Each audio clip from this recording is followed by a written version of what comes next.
Hello everyone, welcome to KV teachers guild. So बच्चों, अभी हम डिस्कस करेंगे क्लास 7th हिस्ट्री के 4th chapter the Mughal empire के एनसीईआरटी क्वेश्चन आंसर्स। तो सबसे पहले लेट्स रिकॉल में पहला क्वेश्चन है मैच द फॉलोइंग। वर्ड्स है मनसब, मंगोल, सिसोदिया राजपूत, राठौर राजपूत, नूरजहां एंड सूबेदार। मनसब एक रैंक थी मुगल एडमिनिस्ट्रेशन के टाइम पर, जिसको होल्ड करने वाले को मनसबदार कहा जाता था। मंगोल, उज्बेक्स मंगोल थे जिन्होंने बाबर को उनके एंसेस्ट्रल थ्रोन से हटाया था। सिसोदिया राजपूत मेवाड़ में रूल कर रहे थे। राठौर राजपूत मारवाड़ से थे। नूरजहां जहांगीर की वाइफ थी और सूबेदार गवर्नर को कहा जाता था। Now second question is fill in the blanks. The capital of Mirza Hakim, Akbar's half brother was. Akbar के जो हाफ ब्रदर थे मिर्जा हाकिम, उनकी कैपिटल थी Kabul. Next is the 5 Deccan sultanates were. Deccan की 5 सल्तनत्स कौन सी थी? बेरार, खानदेश, अहमदनगर। 3 के नाम आपको दिए हैं, 2 के बताने हैं, बीजापुर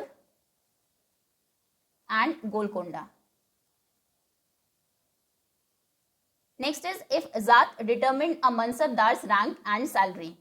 जात डिटरमाइन करती थी कि किसी मनसबदार की रैंक क्या होगी, उसकी सैलरी कितनी होगी। सवार इंडिकेटेड हिज, सवार क्या इंडिकेट करते थे कि उसके पास नंबर ऑफ कैवलरी मैन, मतलब जो घुड़सवार है वो कितने हैं। नेक्स्ट इज अबुल फजल, जो कि अकबर के फ्रेंड थे और उनके काउंसलर भी थे। उन्होंने हेल्प किया उनको frame the idea of what, so that he could govern a society composed of many religions, cultures and castes, ताकि अकबर एक ऐसी सोसाइटी को गवर्न कर सके जिसमें बहुत सारे रिलीजन, धर्म को मानने वाले, कल्चर को मानने वाले और कास्ट के लोग रहते थे। तो वो था द आइडिया ऑफ सुलह ए कुल।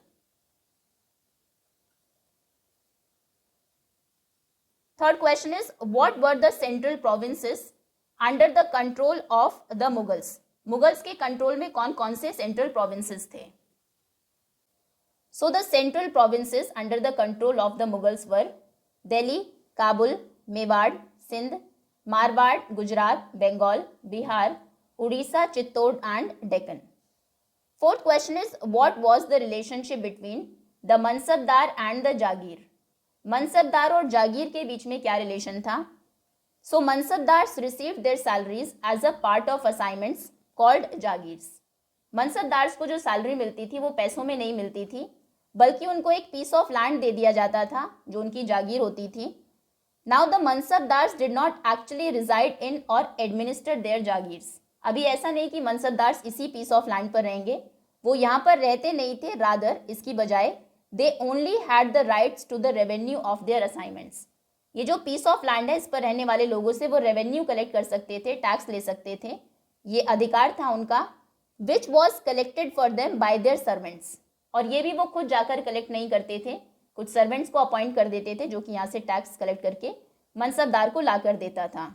जबकि जो मनसबदार थे वो खुद served in some other part of the country, वो कंट्री के किसी दूसरे पार्ट में मुगल एम्पायर को सर्व कर रहे होते थे, मतलब उनकी पोस्टिंग कहीं और होती थी और जागीर उनको कहीं और दी जाती थी। Fifth question is what was the role of the zamindar in Mughal administration. Mughal administration में जमींदार्स का क्या रोल था? So in the Mughal administration the zamindars were used to collect revenue directly from the peasants. वो पीजेंट से, किसानों से डायरेक्टली रेवेन्यू कलेक्ट करते थे। They were the connection between the peasants and the Mughals। जो एम्परर था उसके और पीजेंट्स के बीच में एक तरीके से वो लिंक का काम कर रहे थे। Sixth question is how were the debates with the religious scholars. Religious scholars, अलग जो धर्मों के गुरु थे, उनके साथ जो डिबेट हुई वो कैसे इंपॉर्टेंट है in the formation of Akbar's ideas on governance. Akbar के जो आइडिया थे गवर्नेंस के, उनको फॉर्म करने में डिबेट्स कैसे इंपॉर्टेंट है अलग अलग धर्मों के गुरुओं के साथ। सो ड्यूरिंग द 1570s में Akbar had a discussion on religion with the ulema, Brahmins, priests. उन्होंने डिफरेंट रिलीजियस स्कॉलर्स के साथ डिस्कशंस किए। These discussions took place during his stay at Fatehpur Sikri in the Ibadat Khana, और ये तब हुए जब वो फतेहपुर सीकरी में इबादत खाना में स्टे कर रहे थे। Akbar was interested in the religion and social customs of different people. Akbar interested थे अलग अलग लोगों के जो धर्म है और उनके जो सोशल कस्टम्स हैं उनको जानने में।